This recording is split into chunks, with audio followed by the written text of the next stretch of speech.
So in the past 7 years, I've been dedicating myself. I was founder of so far 3 biotech companies, and I experienced terror, exhaustion, despair, sense of loss. But you know where is it? It's the only place that I didn't put the name. Guess where? Guess where? It was like 5 years ago. Guess where? Búzios. This is Ilha do Francês, and this is Búzios. This is a pretty heavy storm coming from, yeah, it's the other side of the country. But if you're not willing to overcome this, you will never see this. This was a picture also taken from a boat somewhere between Rio and Trindade. So, of course, you're going to pass through this to have the pleasure of seeing this. So, maybe the final message is perseverance is like a hallmark in the entrepreneurs. Have self-confidence. They are passionate by what they do. They are willing to take risks. Some of them are reasonable, some are not. They can tolerate ambiguity. They are open to new experience. They are competitive. They are hardworking, high energy, high disciplined, and they are realistic and optimistic. Look, this can be applied for every job in the world. So I'm not talking about one specific subject. I'm talking about almost a religion, almost a way of seeing the world. This is Angra dos Reis. This is Croatia. Let me talk finally about where the opportunity is. Okay? So this is most likely the most important slide that I have to show to you right now. So the way people are doing business has changed dramatically in the past few years. So maybe 30 years ago, we had what we call the fully integrated pharma company. Okay, so you're not in the red biotech sector. Okay, like human health. You are more in the green biotech sector. But it also applies to the green biotech sector. A couple of years ago, the company, let's say Merck or Bayer. Bayer is a good example. They have to do everything within the company. They have to research and to develop the technology. They have to do all the clinical and regulatory issues regarding the medicine or the drug they were developing. They have to manufacture the drug. They have to sales and to distribute the drug.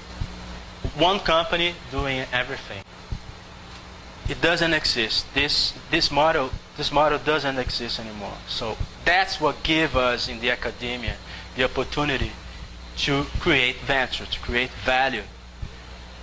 Nowadays, R&D are more and more done in the academia, in small biotech startups, and institutions.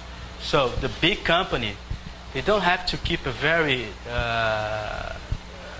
a big research center. They go in the academia and they take the idea there, and they pay for this, and your lab will have some money. So the preclinical support that here was done within the company, now we have the Contract Research Organization, CRO.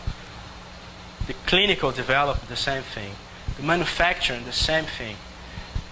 And most likely the big companies, as let's say Glaxo, they only sales and distribute the drugs. They don't actually do the research. They don't do the preclinical support. They don't do the clinical development. They even don't make the drug themselves. They make someone in China or India do the drugs for them. They only work in sales and distribution and marketing. That gives us a big opportunity in the academia and in small biotechs. That makes that's what happened. Market. So this is the biopharmaceutical market in U.S. from 2002 and 2006. The pharmaceutical industry annual rate is about 6%, which is huge, but the guys are completely desperate about it because they are losing for the biopharmaceutical companies who grow in a vertiginous rate of 20% a year. Okay, just to give you an idea, the automobile sector, when they grow like 1% or 2% a year, everybody is really happy. Many of these opportunities come from patent that expires. So we're gonna see here in Brazil and in other countries just generic drugs. We cannot call them generic, biogeneric. We have a different name right now. But this is like a lot of opportunity coming out in the following years. This is the number of new biotech, big pharma collaboration. What is a new biotech?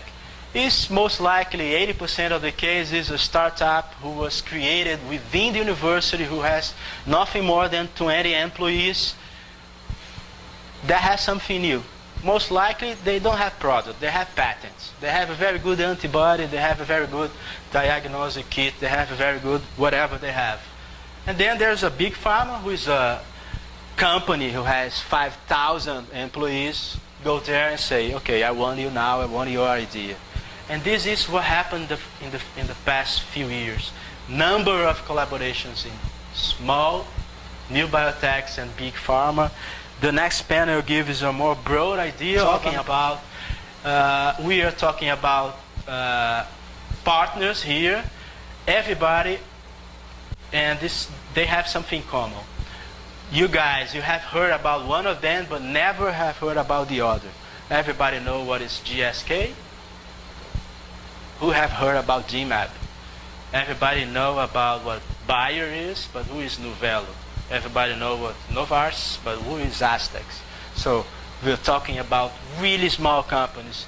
This one, GMAB, was founded by a guy with 3 PhD students who have like phase 2 monoclonal antibodies against prostate cancer. So they were bought, this is plus 1,000, okay? So they were bought by $2.1 billion, a company who had actually 10 employees. Just because they have 4 patents in monoclonal antibodies. Well, I think the message to take home is follow your dreams, be happy, and I'm pretty sure that we can do much more than only theses and papers with the science that we can do. Okay? Thank you so much.